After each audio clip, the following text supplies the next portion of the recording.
Today has been a very difficult day. It started out a pretty good day in the beginning. I had physical therapy and I took a shower, got ready, and went. And she had me lay down flat. There was this it wasn't a bed, it was like a matted bed, meaning it looked like a mat on legs. To give you the best description, it looks like okay, when you go into a surgeon's room, there's the table, and some of them have it's a mat about that thick, and it's hard, not very soft. Mouse is playing, so she's going to hit the tripod off and on. So it was really close to the floor, and she said, can you lay down here and do this and this and this? I'm like, yeah, sure. So I lay down, and I was laying there for a few minutes, and I actually had done a couple of exercises, and all of a sudden I'm laying there really still looking up at the ceiling, and I noticed my eyes started doing this, and then I noticed I started getting slightly dizzy, and I thought, oh crap, oh God, no. I've never had it happen while I'm wide awake just laying there. So I asked her if she could help me sit up. She did, and it was really mild.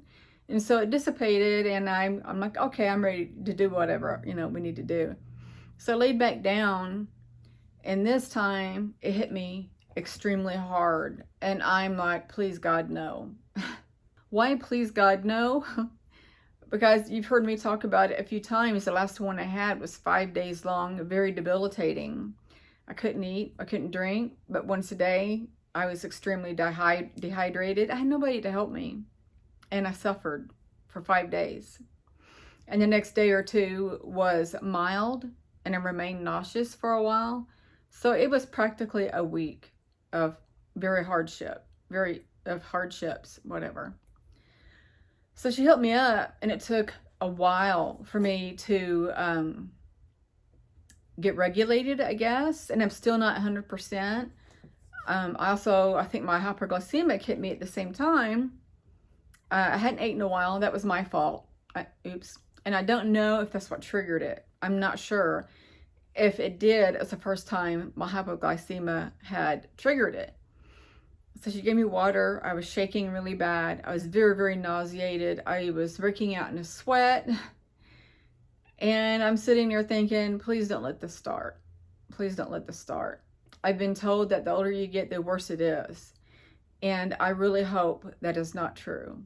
I really hope to God that's not true. So she let me go early because she said, you probably need to go eat. So we cut the physical therapy short, went to Panda, and I ate. And I do feel a little bit better. But when I look up or down, or I want to say read, and it's not so bad when I read anymore, I would get slightly dizzy. So I was eating in the car, trying to keep my head in one position and eat. And I noticed every time I looked at my phone or looked to the sides watching people, it started, you could feel it starting up. So that was the bad thing about today. I've had a couple of visits. I can't remember the extent of my last video. I never go back and watch them. I received a butterfly. I think I did talk about that. The information I got from that was them saying, hey, we're still here, because I've been feeling abandoned quite a bit. And I know they're there all the time. I really do. And I don't know why I feel that way. I'm still seeing my orbs. I see them quite a bit here lately. And last night, or the night before, it was the night before, I don't know what was going on, but I become aware of what felt like tiny needle pricks in my third eye area. And I woke up but kept my eyes closed and enjoying it. It gets the best of me because I'm like, I wonder if I could see them. So I opened my eyes, and it was the TV static, the best way I can explain it. And it was like blue and white, the light colors. And I seen beings walking around through it. And some of you are probably going to see, well, how did you know they were beings and not just a static moving around? Well, I think that I mentioned before, I think my rooms, whatever room I'm in when this happens, my bedroom, living room, it happens so I can see them. And what I see is, or the shape of a head, or in some of the body, sometimes the whole body, you can see it moving.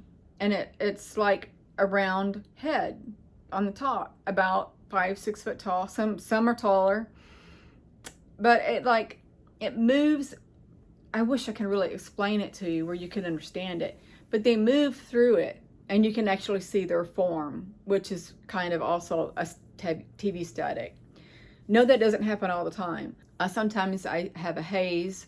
There's been a couple of times where I haven't had either, but I've seen their form. A couple of them, I've seen their entire body exactly as they are.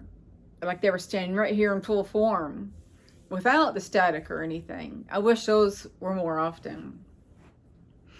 And I do know there's been a couple more visits, but I can't remember what. Every time I have surgery for the first few weeks or more, my memory is very foggy. I don't know if everybody's like that. And me also still recovering. It's 3 weeks today since I had surgery. Also, with me still recovering, there's times where I think of doing a video, but I'm tired. My body's doing a lot of work preparing from the surgery, and what I do around the house, exhausting. So after I'm finished with dishes, I can't wait to get on the couch, and I feel tired. I know in the last video I did, the nurse had diagnosed me herself with Ehlers-Danlos syndrome. And my surgeon said, no, he didn't say that. He didn't think it was. But the more I look into this, I almost, with 100%, maybe I know that it is Ehlers-Danlos syndrome. I say that because of what I'm going through, which is the collagen. It's a gene mutation. 3 of my kids are extremely hypermobile. I don't know. You know when you hold your arm out and their elbow, the bend of it will bow out. Their fingers are, you can move them way back. I don't have that. Skin is elastic. My son has that, plus the hyper extension. My second daughter, she can bend her fingers way back. And I can't remember what else. And my son is hyper whatever, where he, you know, his arms are also double jointed. He could put both of his arms behind his back with his palms up. So they'd be like that behind their back toward his head. So those are the reasons why I do feel like I have it. You're supposed to be like 13 levels of the Ehlers-Danlos syndrome, and everybody has different level. Like, for instance, like I said, mine is the collagen deficiency, and my kids are the hypermobile. Plus one having the elastic skin. I remember he would get his neck skin as a kid and pull it out. And I remember thinking, that is so weird because I don't do that. He could do his stomach skin like that too. I don't know if he can still do it or not. I'm on a waiting list to get tested genetically with blood. And she told me today that it's a 2-year waiting list, that there are several people in line to get this specific test, genetic test done, which is the Ehlers-Danlos syndrome. I am in my area. It's kind of strange that it's so many people because it's supposed to be rare. Also, I am trying to research through the cities around me, even in different states, up to 2-hour drive, to see if I can get tested there quicker. I don't know of any other option to do. I will say that also I need to add that in the beginning after the surgery, I was on crutches. And after a week and a half, maybe shorter, I realized I couldn't do it. It was killing my shoulder. This shoulder that I haven't had surgery on yet. But my right shoulder, the one I did have surgery on, is hurting also, but not as bad as the one I haven't had surgery on. It was so bad yesterday. I've been off crutches for a couple of weeks. and I use my cane. I'm not supposed to be weight bearing, but I have no option. I have the wheelchair, but in my very small apartment, it's very difficult to get in the wheelchair. But the shoulder hurt so bad last night for days. Last night was really bad. I had to take a pain pill. I have not took one since day 3 of my surgery, but I've taken 2 since day 3, specifically for my shoulder. My hip doesn't hurt at all, unless I twist it. When I do dishes, I do balance on one foot. I relax. You know how you relax one hip while you're standing and you just don't put weight on that foot? I do that. I have to shift often, or I lean over the sink and put all my weight on my elbows and relax, because my back and leg will cramp, and even my right buttock will cramp up. This is the first time I've done my hair was today. I haven't done that because I didn't want to sit on the toilet seat because it's hard and uncomfortable. And I haven't really went anywhere to do my hair. So I thought, well, I'm going to do my hair today. It makes me feel good. And so I did. But my point of telling you about my shoulder is because I need help. I need help for the pain that I go through. And it's not just an ache. It is a pain, and it's mentally getting to me. It's very, very intense pain. A lot of Ehlers-Danlos people live in pain. I do want to get a medical marijuana card. I've never been good with marijuana because it makes me feel paranoid, and I don't like that.